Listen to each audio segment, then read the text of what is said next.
तो कैसे हैं साथियों आप लोग। उम्मीद है नए साल में आप सभी लोग अच्छे ही होंगे। आज यूपीपीसीएस से संबंधित हम कुछ विशेष मापक यंत्रों के बारे में पढ़ेंगे, मेजरिंग इंस्ट्रूमेंट के बारे में पढ़ेंगे, जो एग्जाम के पर्सपेक्टिव से, एग्जाम के परीक्षा के लिहाज से बड़े ही उपयोगी हैं। इनमें से जो ये ग्रीन वाले हैं, बेसिकली इधर की ये जो 12 हैं, 12 हैं, ये बहुत ही इंपॉर्टेंट हैं और ये सप्लीमेंट्री हैं। समझिए कि अगर इसमें से भटका तो इसमें से आ जाएगा। एक एक करके हम जल्दी जल्दी 5-6 मिनट के अंदर ये वीडियो को वाइंड अप करेंगे। इतने में सारे के सारे मापक यंत्रों को हम पढ़कर खत्म कर लेंगे। तो सबसे पहला मापक यंत्र होता है एनीमोमीटर। एनीमोमीटर क्या होता है? एनीमोमीटर होता है एक इंस्ट्रूमेंट होता है, आप देखे होंगे पहाड़ियों पर लगा होता है और कुछ इस शेप में होता है, इसके आगे ऐसे ऐसे लगे होते हैं और ये घूमता रहता है। यह एनीमोमीटर होता है। यह दिखाता है कि अगर हवा चल रही है तो हवा की गति कितनी है, speed of wind. Speed of wind, हवाओं की गति को यह मापता है और उससे पता चल जाता है कि हवा की गति क्या है और उस हिसाब से मौसम से संबंधित प्रिडिक्शन लोग कर लेते हैं। सिस्मोग्राफ क्या होता है? सिस्मोग्राफ जो होता है यह भूकंप को मेजर करता है। भूकंप को मेजर करता है, इसको सिस्मोमीटर भी बोला जाता है और सिस्मोग्राफ भी बोला जाता है। और जब यह मापता है तो इसकी यूनिट जो हो जाती है रिक्टर होती है। रिक्टर पैमाने पर 6 है, रिक्टर पैमाने पर 7 है। तो जो ये माप के, जैसे थर्मामीटर होता है वो मेजर करता है लेकिन तापमान को सेल्सियस में दिखाता है, वैसे ये भी होता है। सिस्मोग्राफ जो मेजर करता है उसे रिक्टर में दिखाया जाता है, रिक्टर पैमाने पर दिखाया जाता है। बैरोग्राफ, बैरोग्राफ क्या जो ये है, यह वायुमंडल का दाब दिखाता है। पूरे के पूरे वायुमंडल का समंदर के सतह के एकांक क्षेत्रफल पर कितना दबाव पड़ रहा है उसको यह मेजर करता है कि एक यूनिट एरिया जो सी सरफेस है उसके ऊपर पूरे एटमॉस्फेयर के पूरे एक कॉलम का कितना प्रेशर पड़ रहा है। इसको मेजर किया जाता है पास्कल में, बार में, सॉरी, इसको बार में मेजर किया जाता है। एक्चुअल में दाब जो होता है अब ये होता है वो पास्कल में होता है, या बार में मेजर किया जाता है। हाइग्रोमीटर जो होता है, हाइग्रोमीटर देखिए, ग्रो, किसी भी पौधे को ग्रो करने के लिए बहुत जरूरी है कि उसे ह्यूमिडिटी मिले, आर्द्रता मिले, तो यह ह्यूमिडिटी को मापता है, ह्यूमिडिटी को मापता है। ठीक है, ह्यूमिडिटी को मेजर करता है, आर्द्रता को मापता है। इससे रिलेटेड एक होता है हाइड्रोमीटर। हाइड्रो हो गया तो हाइड्रो मतलब होता है लिक्विड, तरल। तो तरल का जो सापेक्षिक घनत्व होता है उसको हाइड्रोमीटर मापता है। और हाइग्रोमीटर जो होता है, ग्रो, ग्रो मतलब पेड़ पौधों का बढ़ना, यानी ह्यूमिडिटी जरूरी है पेड़ पौधों को बढ़ने के लिए, तो हाइग्रो मतलब होता है आर्द्रता को मापना। पायरोमीटर जो होता है, पायरोमीटर बहुत ही ऊंचे तापमान को मापता है। ये 700-800 डिग्री सेल्सियस से लेकर 3000 डिग्री सेल्सियस तक, जो स्टैंडर्ड है 800 से लेकर 2700 डिग्री सेल्सियस तक। और कुछ पायरोमीटर की कैटेगरी भी होती है, कुछ 1500 डिग्री सेल्सियस मापने के लिए बनाए जाते हैं। तो आमतौर पर बड़ी बड़ी भट्टियां जहां पर लगी होती हैं स्टील वगैरह पिघलाने के लिए, वहां पे इसका इस्तेमाल, या हाई टेम्परेचर पर जब कोई काम किया जाता है तो वहां पर इसका इस्तेमाल किया जाता है। मैनोमीटर बड़ा इंपॉर्टेंट है। देखिए, बैरोमीटर और मैनोमीटर में डिफरेंस क्या है? बैरोमीटर एटमॉस्फेयर का प्रेशर मापता है। मैनोमीटर जो है, या किसी पाइप में अगर गैस जा रही है, जैसे आजकल एलपीजी जो है पाइप के जरिए जा रही होती है, गैस सप्लाई के लिए पाइप बनी होती है, उन पाइप में गैस का कितना प्रेशर है। जैसे बिल्डिंगों में जो होता है कि कूलिंग के लिए गैस जाती है, कूलिंग के लिए गैस लगा दिया, इस तरह की बहुत सारी पाइप के जरिए गैस लगाई जाती है। हॉस्पिटल में जो ऑक्सीजन सप्लाई के पाइप लगे होते हैं वहां पे मैनोमीटर का इस्तेमाल किया जाता है कि उस पाइप में गैस का दबाव कितना है। लैक्टोमीटर, तो लैक्टो तो पता है, लैक्टोबैसिलस बैक्टीरिया होता है, दूध में पाया जाता है। तो लैक्टो से आपको पता ही हो गया कि लैक्टो एसिड, लैक्टिक एसिड जो होता है दूध में, दही में पाया जाता है।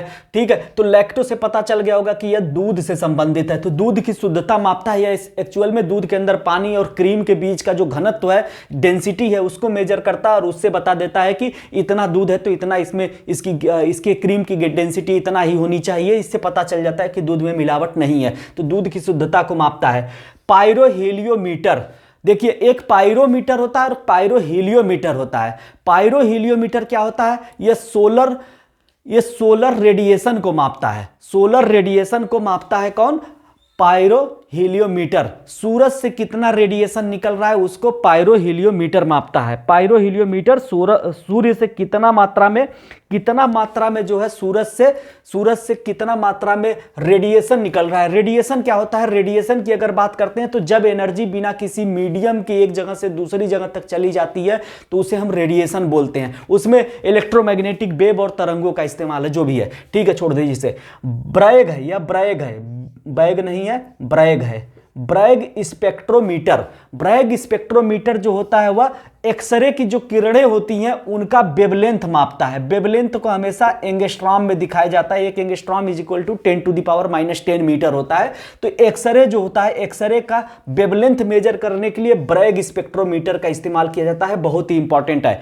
स्फिग्मोमैनोमीटर जो होता है, स्फिग्मोमैनोमीटर यह ब्लड प्रेशर को मेजर करता है। स्फिग्मोमैनोमीटर में ब्लड प्रेशर का मेजर किया जाता है। ब्लड प्रेशर जो होता है 120/80 होता है।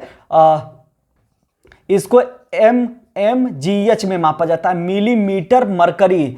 hg होता है, जो hg होता है मरकरी का फार्मूला होता है mmHg, इसमें इसको मेजर किया जाता है। 120/80 जो होता है यह हमारा एक आइडियल जो होता है वह ब्लड प्रेशर होता है। हाइग्रोमीटर के बारे में हाइड्रोमीटर के बारे में आपको बता ही चुके हैं कि यह जो है द्रव का सापेक्षिक घनत्व। ऑडियोमीटर होता है, ध्वनि की तीव्रता में मापता है। ध्वनि की तीव्रता की बात करते हैं तो यह डेसिबल में मापा जाता है। छोटा डी होता है, बड़ा बी होता है, डेसिबल में मेजर किया जाता है। ठीक है, डेसिबल, छोटा डी बड़ा बी, डेसिबल में मेजर किया जाता है। आपको इसी तरह दे देगा बड़ा D capital D, small B capital D, small capital B, small D small B, ऐसे करके दे के बात पूछ देगा कि डेसिबल का सही क्या है। तो डेसिबल में डी जो है छोटा वाला होता है, बी जो होता है बड़ा वाला, बी फॉर बैग, ठीक है, बंबई, तो ये छोटा वाला होता है, यह डेसिबल का यूनिट होता है। इसके अलावा फिर आ जाते हैं इधर ऑक्सीनोमीटर।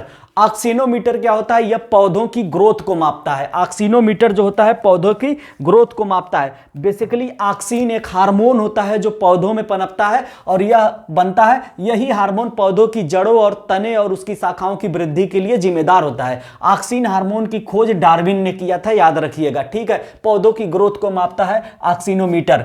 गैल्वेनोमीटर, वोल्टमीटर, अमीटर, ये तीनों जो है इलेक्ट्रिक करंट से संबंधित है। गैल्वेनोमीटर दिखाता है कि किसी सर्किट में, किसी विद्युत परिपथ में करंट है कि नहीं है, प्रेजेंस ऑफ इलेक्ट्रिक करंट की बात करता है गैल्वेनोमीटर। वोल्टमीटर जो होता है इलेक्ट्रिक करंट में जो चार्जेस फ्लो होते हैं उनके ऊपर लगाए गए बल को मेजर करता है वोल्टमीटर, या वोल्ट में अपनी यूनिट को दिखाता है। और इसको बोलते हैं कि ये पोटेंशियल डिफरेंस को मेजर करता है। पोटेंशियल डिफरेंस यानी विभवांतर को मेजर करता है वोल्टमीटर। अमीटर क्या है? किसी सर्किट में कितना चार्ज फ्लो हो रहा है, कितना कूलाम चार्ज फ्लो हो रहा है, उसको अमीटर मेजर करता है। यानी कि करंट कितना है उसको अमीटर मेजर करता है और वह एम्पियर में मेजर करता है। फैदोमीटर की बात करते हैं। फैदोमीटर जो होता है समंदर कितना, कहां पर कितना गहरा है, इसको फैदोमीटर में मेजर किया जाता है। टाइकोमीटर में आमतौर पर इंजन और मोटर की जो रिवोल्यूशन पर मिनट होता है, रिवोल्यूशन पर मिनट, 1 मिनट में कितना आरपीएम चक्कर लगा रहा है। आरपीएम मतलब रिवोल्यूशन पर मिनट। 1 मिनट में कोई इंजन 1800 चक्कर लगा देता है, कोई मोटर 200 चक्कर लगा देता है, 1000 चक्कर लगा देता है। तो यह क्या है? टाइकोमीटर। यह आमतौर पे इंजन और मोटर का जो है रिवोल्यूशन पर मिनट मेजर करने के लिए इस्तेमाल किया जाता है। ओडोमीटर, आमतौर पे आप कोई गाड़ी खरीदने जाएंगे तो ओडोमीटर के जरिए यह मेजर किया जाता है कि यह गाड़ी कितना चल चुकी है। ओडोमीटर में जैसे होता है ना कि एक कार खरीदने जाएं, सेकेंड हैंड कार खरीदने जाएं तो वो कहेगा भैया 1 लाख किलोमीटर चली है, तो ओडोमीटर से ही पता चलता है। आजकल तो चोर टाइप के लोग इसमें भी छेड़खानी कर लेते हैं। पॉलीग्राफ जो होता है इसे लाइट डिटेक्टर मशीन भी बोलते हैं। यह इंसान के अंदर होने वाले बायोलॉजिकल चेंजेस को पकड़ती है। जैसे किसी आदमी का नाम पूछो, उसके पापा का नाम पूछो, उसके गांव का नाम पूछो, सही बताएगा। तो उस समय उसका ब्लड प्रेशर, ब्रेन के अंदर होने वाली हलचल और सांस की गति, सारी चीजें नॉर्मल होंगी। लेकिन जैसे ही वो झूठ बोलेगा तो उसके ब्रेन के अलग अलग हिस्से चलने लगते हैं, उसके शरीर में कुछ बायोलॉजिकल चेंज होते हैं, उसी को पकड़ के यह मशीन बता देती है कि आदमी झूठ बोल रहा है। अल्टीमीटर आमतौर पे सी लेवल से कितनी ऊंचाई पर कोई जहाज उड़ रहा है, कितना ऊंचाई पर क्या है, इसको अल्टीमीटर के जरिए मेजर किया जाता है।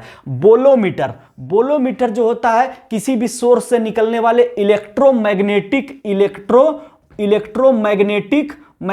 रेडिएशन को मेजर करता है। इलेक्ट्रोमैग्नेटिक रेडिएशन को मेजर करने के लिए, विद्युत चुंबकीय विकिरण को मेजर करने के लिए बोलोमीटर इस्तेमाल किया जाता है। हाइड्रोमीटर के बारे में हम बात कर ही चुके हैं, तो अब इसके बारे में ज्यादा बात करने का कोई मतलब है नहीं। तो ओवरऑल मिला जुला कर यही पूरा का पूरा है जो कि बताता है कि कहां पे किस फिजिकल क्वांटिटी को किस यंत्र के जरिए मापा जाएगा। तो मेजर जो इधर वाले 12 हैं, इन्हीं में से मोस्ट ऑफ क्वेश्चन कई कई बार पूछे गए हैं, एक दो बार भटक कर इधर से भी आ गए हैं, तो एक बार इनको भी देख लीजिएगा। टोटल मिलाकर 23-24 है, बहुत है। इतने में से मुझे पूरा भरोसा है, इतने में से आप लोगों का यूपी पीसीएसजे में जो भी इंस्ट्रूमेंट आएगा पूछ लेगा। धन्यवाद, थैंक यू वेरी मच।